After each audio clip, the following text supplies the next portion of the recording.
सो hey guys, आज की video में हम बात करने वाले हैं कि लॉ ऑफ अट्रैक्शन अप्लाई करते वक्त कौन सी चीज़ों को अगर हम माइंड में रखेंगे और उसी चीज़ों को अप्लाई करेंगे तो हम कभी भी कोई भी चीज़ मैनिफेस्ट करने में फेल नहीं होंगे।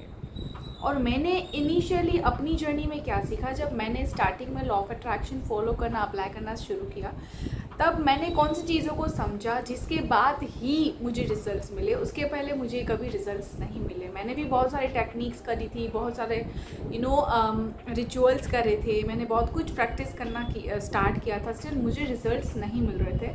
तो मैंने क्या गलती की थी, और मैंने जब उन चीज़ों को अप्लाई किया, उन रूल्स को अप्लाई किया, देन मुझे इतने अमेजिंग एंड एग्जैक्ट रिजल्ट्स मिलने लगे अपनी लाइफ में। तो ऐसा मैंने क्या किया और क्या आपको करना चाहिए सबको, ठीक है, उसके बारे में आज हम बात करेंगे। तो सबसे पहली चीज़, आपको जब भी डिसाइड करो कि I just want this in my life, कोई विश है, कोई बड़ा गोल है, कुछ भी है, तो उसके साथ आपको एक एक्साइटमेंट फील होनी चाहिए कि वाओ, मेरी लाइफ में मैं ये अचीव करने वाली हूँ, या मेरी लाइफ में मुझे ये चाहिए, इट्स अमेजिंग, वाओ। कहीं ना कहीं एक फीलिंग होनी चाहिए कि ये चीज़ मुझे बिलोंग करती है। स्टार्टिंग में क्या होता था कि जब मैं किसी चीज़ को डिसाइड करती थी कि I want this in my life, तो कहीं ना कहीं थोड़ा मुझे सेल्फ डाउट आता था। मैं उस चीज़ के ऊपर यकीन नहीं कर पाती थी कि ये चीज़ मेरी लाइफ में सच में हो सकती है। एंड मैं एक्शन सारे लेती थी, है ना, मैं पॉजिटिव भी रहती थी, लेकिन डीप रूटेड कहीं ना कहीं मैं इतना उस चीज़ के ऊपर विश्वास नहीं कर पाती थी, जिसकी वजह से क्या होता था कि लैक ऑफ बिलीफ के कारण वो चीज़ मैनिफेस्ट नहीं हो पा रही थी। सो फर्स्ट थिंग, जो रूल है लॉ ऑफ अट्रैक्शन का, वो ये है कि you have to believe in your desires first. आपको पहले वो विश्वास तो होना चाहिए ना कि yes I can achieve it, and ये मेरी लाइफ में आ सकता है, मैनिफेस्ट हो सकता है, ठीक है। उसके साथ साथ वो एक्साइटमेंट फील होना चाहिए, वो एक जॉय, वो एक हैप्पीनेस कि वाओ। तो जब वो फीलिंग मैंने फील करना स्टार्ट की, जब मैंने ये चीज़ समझी कि कहीं ना कहीं मुझे डाउट्स ज़्यादा आ रहे हैं, मैं विश्वास नहीं कर पा रही, तो मैंने उस चीज़ के ऊपर काम करना स्टार्ट किया, ठीक है। बहुत इनिशियल बातें हैं ये, बहुत पहले की। तो ये चीज़ जब मैंने शुरू की तो मुझे धीरे धीरे सक्सेस मिलती है। दूसरी चीज़ एक होती है कि बर्निंग डिज़ायर, कि हमको भाई ये चीज़ मैनिफेस्ट करनी है। एंड दूसरी चीज़ होती है कॉन्शियस नीडीनेस। मैंने अभी जस्ट प्रीवियस वीडियो में ही नीडीनेस के ऊपर बात की कि जस्ट स्टॉप बीइंग नीडी। तो कहीं ना कहीं आपके अंदर वो एक कॉन्शियस नीडीनेस बिल्कुल नहीं होनी चाहिए, जो मेरे अंदर थी। जब मैं अपने विशेस को मैनिफेस्ट कर रही थी, I was being very needy, मैं बहुत ज़्यादा नीडी थी। अब नीडी बनना क्या होता है, इफ़ यू डोंट नो, तो आप प्रीवियस वीडियो मेरा जो अभी मैंने जस्ट कल ही डाला है, अपलोड किया है, आप देख सकते हो, ठीक है। तो I was being conscious needy for my desires, जिसकी वजह से क्या होता था कि मेरी जर्नी में मुझे ऑब्स्टेकल्स मिलते थे। मैं बहुत नीडी थी, मुझे बहुत डेस्परेटली कि अब मुझे ये चीज़ चाहिए तो चाहिए, मुझे 4 दिनों में ही चाहिए, मुझे 1 महीने में ये मैनिफेस्ट करना है।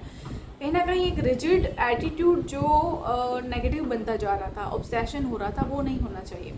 और मैं तो मोस्ट ऑफ यही सलाह देती हूँ कि डोंट सेट टाइम फ्रेम का एक ही बेनिफिट होता है कि जब आप किसी चीज़ के लिए टाइम फ्रेम लगाते हो तो आप थोड़े ज़्यादा डिसिप्लिन्ड हो जाते हो, क्योंकि मुझे इतने टाइम में ही करना है, so I have to be consistent. वो बात सही है, लेकिन क्या होता है ना, जब वो टाइम फ्रेम नज़दीक आता है तो क्या होता है ना कि मन में डाउट्स आने लगते हैं कि अब तो इतने ही दिन बचे, लेकिन देयर इज़ नो रिजल्ट, या अब तो कुछ भी अभी तक कुछ दिख नहीं रहा, कुछ नहीं हो रहा।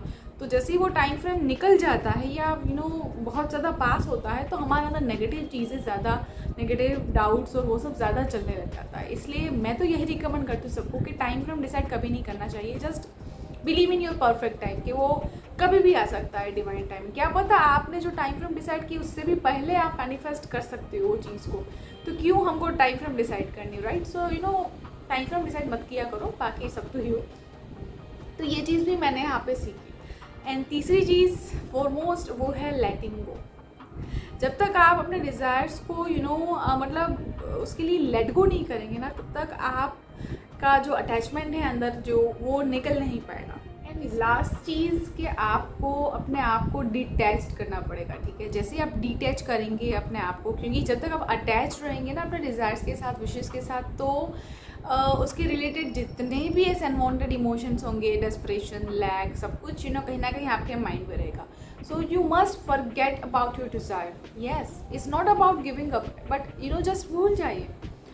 बहुत बार मेरी लाइफ में जब मैं शुरुआती दौर पे लॉ ऑफ अट्रैक्शन कर रही थी एंड अभी भी जब भी करती हूँ, the moment I forget my wish and वो चीज़ मैनिफेस्ट हो जाती है.